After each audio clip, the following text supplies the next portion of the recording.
there's the lack of originality. It's a couple of things that come from that is wages, what DJs make, because you're not different. You're not doing anything different. You know what I'm Right. saying? Like what you're saying is you should develop your style. Your style shouldn't be, and me and Tiger talk about this all the time.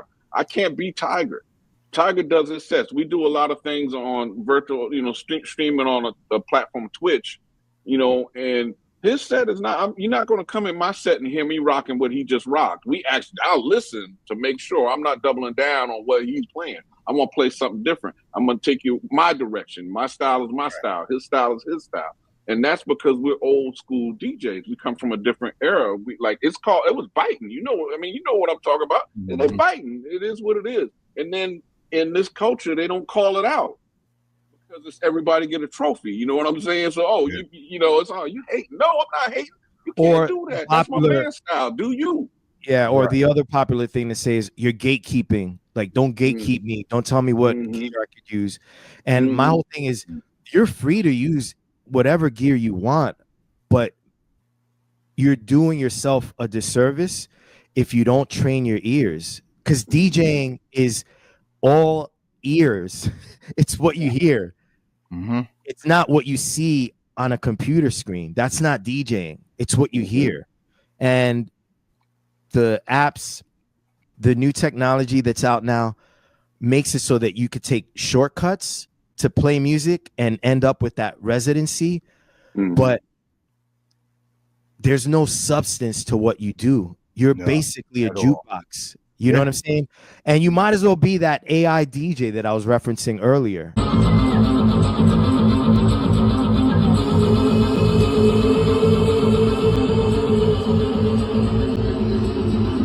You know, you might as well just be an AI DJ if you don't have any kind of creative substance to what you do. What separates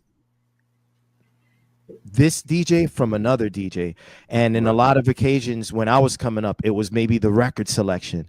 When I went to DJ A's parties, I was going to hear a certain style of music that when I went to DJ B's parties, I wasn't going to hear.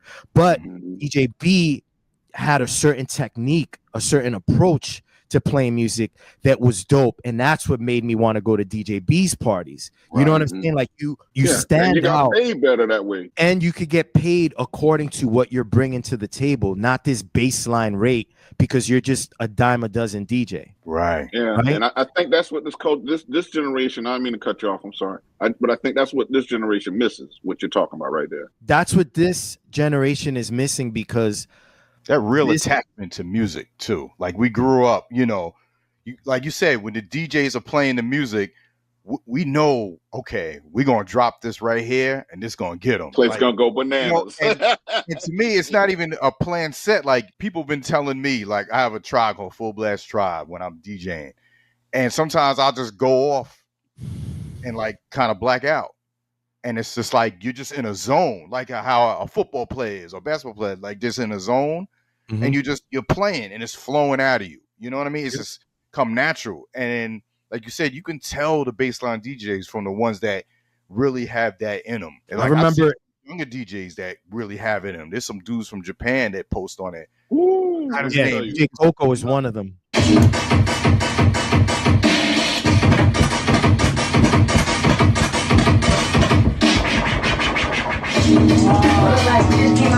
Yes, sir. Yes, sir. And it's like he has it. He's got it. DJ Coco is from Japan, and he reminds me of this term, Shokunin. Shokunin is a term that originates from the Japanese culture, and basically what a Shokunin is, it has nothing to do necessarily with DJing. It could be a Shokunin who builds furniture, or a Shokunin who builds instruments, or a Shokunin DJ like myself or DJ Coco. It's a person that takes extreme pride in what they do. So much so that what they do is their reason for living. They literally wake up in the morning and think about their craft, whatever it is, building a bike, learning how to play guitar, DJing, record shopping, learning about music, whatever it is, you take pride in what you do, and you learn about the craft, not just the techniques, but the craft's history, the people who did it before you, what made the craft what it is now that you're doing it. That's a shokunin, and we need more shokunins in our art, because what we have now are people that just want to go viral, and they buy the gear because it's easier to DJ now. You could get a controller that has scratches saved. Oh no, I know. Oh yeah, there are controllers that you could purchase right now that do the scratches for you, that allow you to hit a button and engage a scratch pattern. So you don't have to learn how to scratch anymore. You could just hit a pad and the controller will project the sound of scratches for you. You know what I'm saying? That's where we're at now in 2025. And that's the antithesis of a shokunin. You know what I'm saying? You're relying on the gear to do the work that the DJs before you did. Someone was in a studio that practiced their ass off to be able to record the scratch that now you're accessing on a sound bank on your controller. Yeah. Look, to each his own. We all got to eat. Me personally, you will never see me using an app that takes away the work that I should be doing as a DJ. It's always going to be me using my brain and my natural senses of hearing, touch, of sight, tracking marks. Whenever you see me perform, whether it's solo or as a part of the Odd Couple with Mrs. Sinister, I'm always going to engage my senses, because you also got to take pride in how you present your craft to people. So if you're at a party, at a residency, like, yo, it's funny. Like, I think about, as we're talking about this, I think about those DJs that you see go viral on YouTube, the DJ fails, right? And someone like, obviously this is a more extreme case, but someone like that chick that DJ Coachella, the sound guy oh yeah, that was in the summer. Grimes. Grimes, that's it. Yeah. So for people that may not be aware of what we're talking about, Grimes was married to Elon Musk, and she's like a techie sort of person. I don't know how else to describe her, but from what I understand, she's really into AI technology. And because it's so easy to DJ now, quote unquote DJ, she got booked to close one of the nights at Coachella last year. And she basically outsourced what a DJ does, which is organize their playlist for the show. So the act of sitting down in front of your computer, scrolling through your songs, organizing the music the way you want it to flow at your performance, then practicing your set. She outsourced the making of her set list to some sound guy, I guess, right? Is that what it was? Well, that's what it was, yeah. Right. And the sound guy put her set together, and I guess she was using Record Box or something, because when she went to engage her set and have the controller play the set that was already pre-arranged for her, I think one of the tempo buttons might have been engaged, and it was playing all her music in double time speed. Yeah. And she couldn't figure it out. She couldn't figure out what the issue was. Yeah. Okay, I hate to do this. All my tracks are, this is insane. All my tracks are double the tempo, and they're like, I'm trying to do the math, but they're kind of unmixable if we can't. I'm gonna go back to, okay, the rest of the mixes are gonna be a bit crazy, y'all, because I handed the last song about 2 hours ago, and something in Record Box fucked up, if anyone knows what I'm talking about. So the rest of the set isn't mixes, but it will be fun.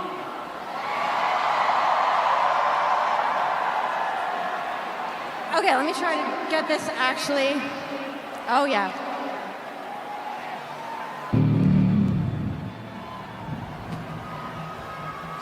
Oh wait, fuck. Hang on, the also starting cues. 1 sec. 1 sec.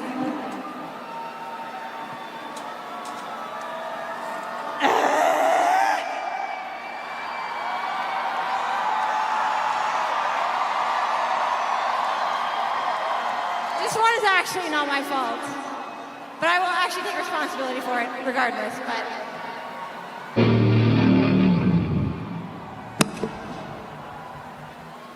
I'm gonna show you my rage right now. Ah! That to me is a microcosm of where we're at with DJing in this Gen Z world that we live in of technology. So someone like Grimes, who obviously isn't a DJ, can buy a controller, outsource putting together her playlist to some sound guy, get up on a stage like Coachella, get paid upwards of $100,000. Oh my God, man. And she can't even figure out that the tempo button was engaged on the controller. All she had to do is hit the tempo button and the music would have been playing at the normal speed that she was accustomed to hearing it. You know what I'm saying? But because she's one of these people that are exploiting the art of DJing because it's such a in thing to do now, she fell victim to not being a Shokunin, not taking pride in practicing and understanding what it is to be a DJ. Bro, my first party was for my junior high school. I was in the 6th grade. Nice. Then I started doing house parties. And then after I started doing house parties, I started doing like local clubs. I was like 16, 17 years old doing local clubs in my neighborhood in Queens.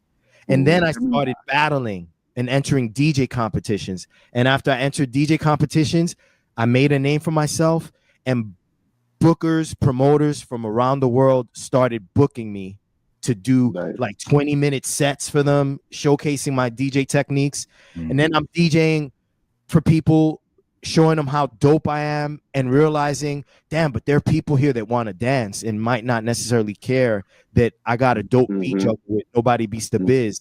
Then I started really learning, or relearning, I should say, because I started out as a regular party DJ, but going out on the road, performing for people, and then seeing people kind of huddled into a corner that didn't really understand what I was doing and feeling like, nah, I want to reach those people too. I'm going to get back into party rocking. That is the evolution of Rob Swift from 1983 to 2025. Grimes woke up one day a year or two ago and was like, I want to be a DJ. Walked into a Guitar Center, or maybe hired someone to do that for her, bought a controller, and next thing you know, she's close at Coachella. Yeah. And yo, it's disrespectful. It's disrespectful, and trust me, this is not hate. This is not hate. I've DJ'd and toured with Linkin Park. I've been in Gap commercials, MTV Icon opening up for Aerosmith, cutting up Aerosmith records in front of Aerosmith and their family, and Pink, and Fred Durst, and Jay Leno, and Janet Jackson. Like, I've done basically all you can do as a DJ. So me referencing Grimes isn't hate. I'm not jealous of her. Look, I can't play football. Reality, you know what I'm saying? I can't play football. Why look like running out on the field? I get all broke up. Exactly. You know, so like, come on, like what are we doing? Like, the bar's been set so low just in terms of with the music, you know, just a lot of things. Just over time, the internet, it's been a gift and a curse. You know, and it just makes everybody thinks they're a star, and they just want the look. Like you said, they want the likes, And then, like you said, then you got the bots. Me and Reboot talked about it. You get these rappers, they think they hot, and they get all these bots, and then they go to a show, and it's only half the people there because half the people ain't real people. They're bots. Yeah, you don't know what your real numbers are because you got inflated numbers. Your labels buying bots. Yeah. So we live in an artificial world now. The world's artificial. You know, you got people posting pictures, filtering their faces, you know, and then you meet them in person at a show, and you're like, is this the same person? Hey, you know what I'm saying? So we live in a very artificial world, and it's accepted. It's almost like someone like me that calls it out is looked at as a Debbie Downer, so to speak. Like, oh, yo, you're messing up the vibe, and you know, let us have fun and yada yada. And it's like, soon, dude. I mean, we're just gonna be, I don't know, like robots, like with chips in us, like, you know, living these like fake lives. You know what I'm saying? And not really engaging with the world in a natural way. I mean, it's already pretty much there, but it's only getting worse. And so with regards to DJing, my plight is to just preserve the art. And so when I do these interviews, I'm not bashful about calling dudes out and saying it, you know, the way it actually is.